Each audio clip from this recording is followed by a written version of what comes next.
pero a pesar de eso vivían una experiencia de unidad.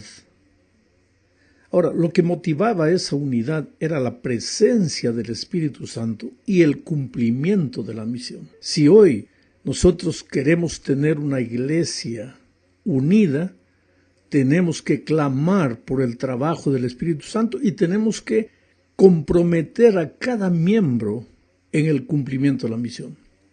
Leamos lo que dice Hechos 2, 44 al 47. Voy a ir comentando el texto a medida que voy leyendo. Dice, todos los que habían creído estaban juntos. Mira, creer y estar juntos son dos experiencias que van agarradas de la mano. Cuando una persona no es capaz de vivir en espíritu de unidad, de vivir junto a los otros, es porque de alguna manera no ha creído. Quiere decir, puede haber creído intelectualmente, pero el creer bíblico no es apenas teoría, es la entronización de la verdad, de los conceptos bíblicos en la vida, la encarnalización del mensaje. Bueno, el texto dice, todos los que habían creído estaban juntos y tenían en común todas las cosas. Y vendían sus propiedades y sus bienes y los repartían a todos según la necesidad de cada uno. Y perseverando unánimes, nuevamente se menciona aquí el concepto de la unidad, perseverando unánimes cada día en el templo y partiendo el pan en las casas, comían juntos, nuevamente el concepto de unidad, juntos, comían juntos con alegría y sencillez de corazón alabando a Dios y teniendo favor con todo el pueblo. Teniendo favor con todo el pueblo se refiere al testimonio que la iglesia cristiana daba. El pueblo los veía ese espíritu de unidad, de compañerismo, de sencillez, de alabanza, y pues entonces el pueblo miraba con ojos de admiración a la iglesia de Dios. Sigo leyendo. Y el Señor añadía cada día a la iglesia los que habían de ser salvos. Ahora yo te pregunto, ¿por qué ellos compartían sus bienes? ¿Por qué la iglesia no hace lo mismo hoy? Bueno, este estilo de vida, de compartir todo lo que tenían, era motivado por dos razones. Recuérdate que al despedirse el Maestro en el Monte de la Asunción, ellos habían recibido dos órdenes claras de Jesús. Primero, debían esperar la venida del Espíritu Santo. Ellos pensaban que esto, la venida del Espíritu, ya se había cumplido en el Pentecostés. En segundo lugar, ellos deberían predicar el Evangelio a toda nación, tribu, lengua y pueblo. Esa era la segunda orden. Y ellos creían que esto también ya se había cumplido cuando ellos predicaron cada uno en diferentes lenguas por ocasión del Pentecostés. Pero estaban equivocados.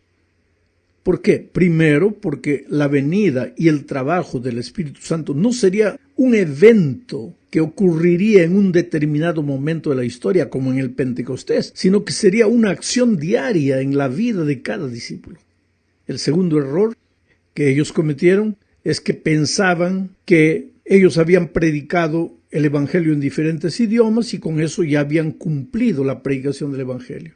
Pero la realidad es que la predicación no había sido terminada. Había sido terminada en Jerusalén y que con relación al resto de la tierra. Solo que esta mala interpretación de la venida del Espíritu Santo y del cumplimiento de la misión, pues los llevó a creer que Jesús vendría en cualquier momento en sus días. Y siendo así, entonces, ¿para qué preocuparse con el futuro? Por eso todos estaban juntos, dice el texto, y tenían en común todas las cosas y vendían sus propiedades y sus bienes y los repartían a todos según la necesidad de cada uno. Porque ellos pensaban que no había motivo más para tener propiedad particular, ya que Jesús estaba volviendo en esos días.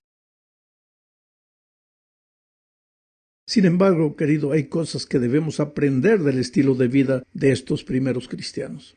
No precisamente el hecho de vivir todos juntos compartiendo todo. Eso, como lo veremos más adelante en la historia, les creó problemas a ellos mismos, porque, como ya dije, no eran angelitos. Y en poco tiempo empezaron a aparecer aquellos que querían aprovecharse de lo que los otros tenían sin trabajar. Y claro que los que trabajaban no podían aceptar eso.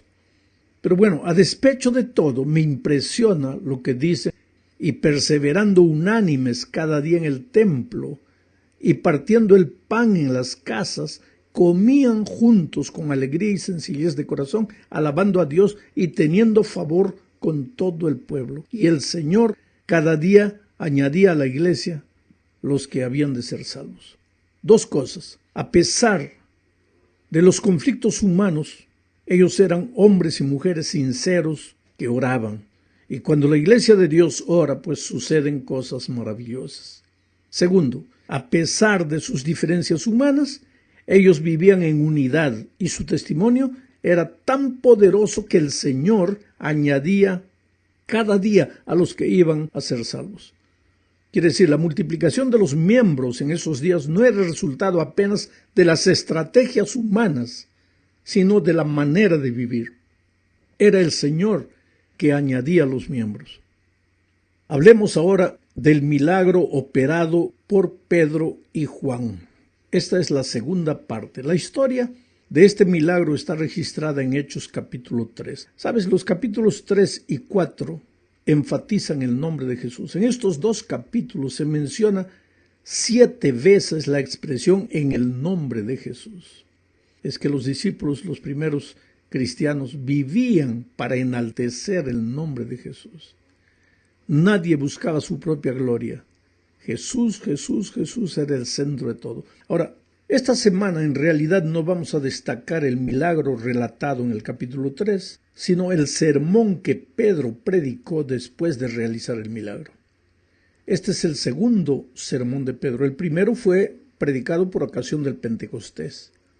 El milagro del capítulo 3, la curación de un paralítico, tiene detalles interesantes, como aquella frase famosa que Pedro le dijo al paralítico: no tengo oro ni plata, pero lo que tengo te doy, en el nombre de Jesucristo te digo, levántate y anda. ¿Sabes? Se dice que Tomás de Aquino fue un día a visitar Roma. Mientras observaban los fastuosos tesoros, el líder religioso le dijo: ¿sabes, Tomás? Hoy no podemos decir como Pedro dijo, no tengo oro ni plata, porque sí tenemos. Y Aquino replicó: sí, Señor, pero tampoco hoy podemos decir, en nombre de Jesucristo, levántate y anda. Ahora, sabes que esta es la realidad de cualquier iglesia hoy. Tenemos bienes materiales, pero hemos perdido el poder que viene del Espíritu. Pero en fin, como dije, vamos a analizar el sermón de Pedro. Está registrado en Hechos capítulo 3, versículos 12 al 26. Hay por lo menos 6 puntos que debemos destacar en este sermón. Primero, fue un sermón bíblico. Pedro citó Deuteronomio 18:15, que dice: profeta de en medio de ti, de tus hermanos, como yo, te levantará Jehová tu Dios, a él oiréis. Ahora, en este sermón Pedro toma este texto, lo aplica a Jesús y lo relaciona con el rechazo del pueblo de Israel a Jesucristo. O sea, Pedro comienza su mensaje con este texto bíblico. El mensaje todo es desarrollado en torno de este texto bíblico. Segundo, en este sermón de Pedro vemos que Pedro levanta al Jesús sufriente. El versículo 18 dice: pero Dios ha cumplido así lo que había antes anunciado por boca de todos sus profetas, que su Cristo había de padecer. Pedro predica al Cristo sufriente. En tercer lugar, Pedro habla de la resurrección de Cristo, porque no todo fue sufrimiento y muerte. El versículo 15 dice: y matasteis al autor de la vida, a quien Dios ha resucitado de los muertos. Ha resucitado de los muertos, de lo cual nosotros somos testigos. Pedro habla no solo del sufrimiento, sino de la resurrección de Cristo. En cuarto lugar, Pedro presenta a Jesús exaltado. Versículo 13 dice: el Dios de Abraham, de Isaac y de Jacob, el Dios de nuestros padres, ha glorificado, ha exaltado a su Hijo Jesús. En quinto lugar, Pedro menciona la segunda venida de Cristo. El versículo 20 dice: y él, refiriéndose al Padre, envíe a Jesucristo, que os fue antes anunciado. Y en sexto lugar, habla del arrepentimiento. Versículo 19 dice, así que arrepentíos y convertíos para que sean borrados vuestros pecados, para que vengan de la presencia del Señor tiempos de refrigerio. Sabes, mi hermano querido, este es un modelo de sermón bíblico. El principio, el medio y el final del mensaje es Cristo. Jesús muerto por nuestros pecados, Jesús resucitado, Jesús glorificado y Jesús pronto a regresar. Y finalmente termina con un llamado al arrepentimiento. Ningún mensaje debe terminar sin un llamado. Todo esto es algo que los predicadores necesitamos siempre recordar. No digo aprender, porque lo sabemos. Necesitamos recordar cada vez que hacemos un sermón, ¿dónde está Jesucristo? La sierva del Señor dice al respecto en Obreros Evangélicos, página 164, lo siguiente. Los adventistas del séptimo día deberían destacarse entre todos los que profesan ser cristianos en cuanto, los adventistas del séptimo día deberían destacarse entre todos los que profesan ser cristianos en cuanto a levantar a Cristo ante el mundo. O sea, de todas las iglesias que se dicen cristianas, la iglesia adventista debería destacarse en levantar a Jesús ante el mundo. Ahora, esto no quiere decir que no se puede predicar otras verdades. Mira lo que sigue diciendo ella. La proclamación del mensaje del tercer ángel exige la presentación de la verdad del sábado. Esta verdad, junto con las otras incluidas en el mensaje, ha de ser proclamada. Pero el gran centro de atracción, Cristo Jesús, no debe ser dejado a un lado. Es en la cruz de Cristo donde la misericordia y la verdad se encuentran y donde la justicia y la paz se besan. El pecador debe ser inducido a mirar al Calvario con la sencilla fe de un niñito. Debe confiar en los méritos del Salvador, aceptar su justicia, creer en su misericordia. Esta es la misión del predicador. Vayamos ahora a la tercera parte. Aquí hablaremos sobre la prisión de Pedro y Juan. Mira, si no deseas ser criticado o perseguido, simplemente no hagas nada. La iglesia de Dios en esos días estaba formada por un puñado de hombres y mujeres unidos y comprometidos con la misión y llenos del Espíritu Santo.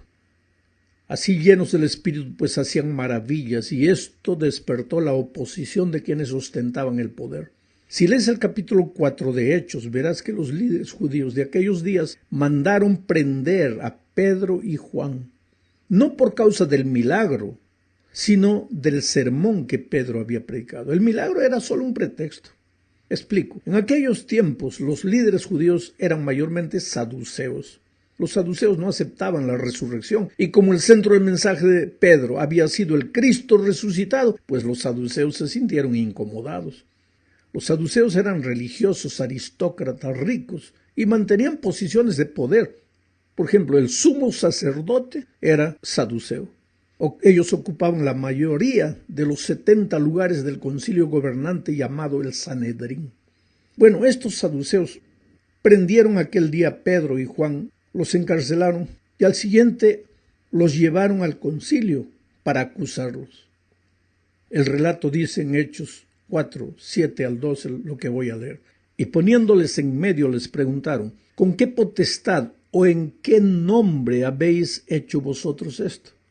Entonces Pedro, lleno del Espíritu Santo, les dijo, gobernantes del pueblo y ancianos de Israel, puesto que hoy se nos interroga acerca del beneficio hecho a un hombre enfermo, de qué manera éste haya sido sanado, sea notorio a todos vosotros y a todo el pueblo de Israel que en el nombre de Jesucristo de Nazaret, a quien vosotros crucificasteis y a quien Dios resucitó de los muertos, por él este hombre está en vuestra presencia sano. Qué coraje de Pedro, qué valentía, ¿sabes? Decir en el nombre de Jesucristo. Fue en esta ocasión que Pedro dijo, es menester obedecer a Dios antes que a los hombres, cuando los líderes religiosos le dijeron, bueno, sal de aquí, pero no andes hablando de Jesús. Y Pedro dijo, no, Señor, yo les obedezco a ustedes, pero si lo que ustedes me piden está contra lo que Dios me pide, voy a obedecer primero a Dios. Después de esto, los líderes religiosos mandaron soltarlos. El versículo 21 relata así: ellos entonces les amenazaron, los líderes, ¿no?, y les soltaron, no hallando ningún modo de castigarles por causa del pueblo, porque todos glorificaban a Dios por lo que se había hecho. Esos hombres que tenían el poder tenían miedo también del pueblo, porque del pueblo viene el poder, y el pueblo estaba con los cristianos. Aunque no se convertían, muchos admiraban la vida de los cristianos. En la cuarta parte veremos el caso de Ananías y Zafira. Esto ya está en el capítulo 5. Ambos vendieron un terreno y prometieron darlo a la iglesia. Sin embargo, después de venderlo, se quedaron con una parte del dinero y dijeron que el dinero que estaban llevando a la iglesia era todo lo que habían conseguido como resultado de la venta. Mintieron.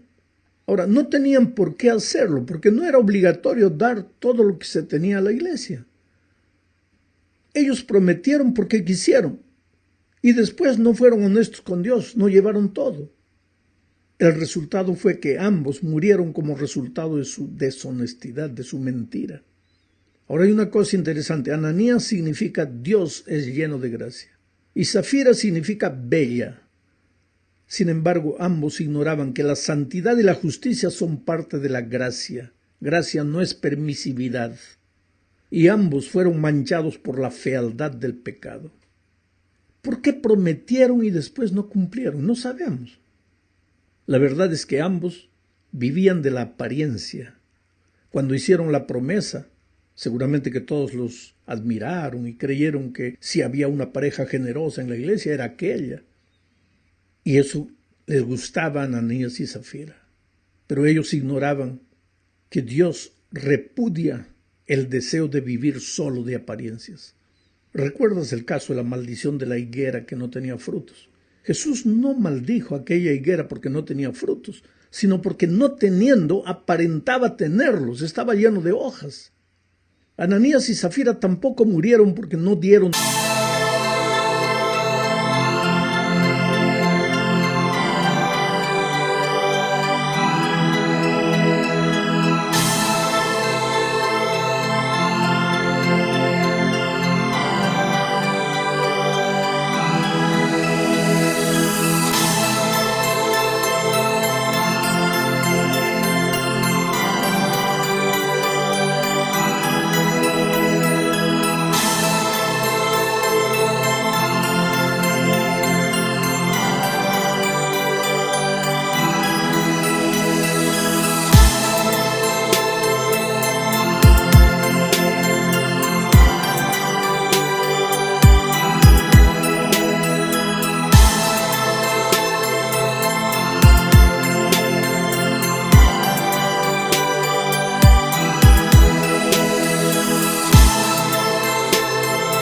Todo lo que tenían, sino porque aparentaron darlo todo y no lo dieron. Y si hay algo que el Señor no acepta, es la hipocresía, la mentira, la deshonestidad, el deseo de vivir solo de apariencias. Llegamos al fin de este estudio. Hablaremos aquí del segundo arresto de Pedro. El capítulo 5 de Hechos habla de las maravillas que Dios operaba a través de la vida de sus apóstoles. Ellos no solo predicaban y enseñaban, sino que curaban y hacían milagros. Muchos se preguntan, ¿por qué en aquellos días se obraba tantos milagros y hoy no? Es que en aquellos días la iglesia estaba naciendo y eran necesarios los milagros para llamar la atención del pueblo. Si tú revisas la historia bíblica en el Antiguo Testamento, verás que en ocasiones como la de Elías, de Moisés, que era necesario, Dios estaba abriendo una puerta de oportunidades, eran necesarios milagros y Dios obró milagros.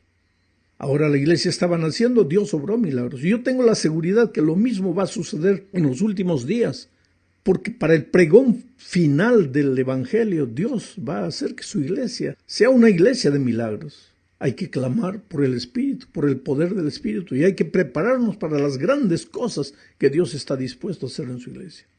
Los milagros eran tantos en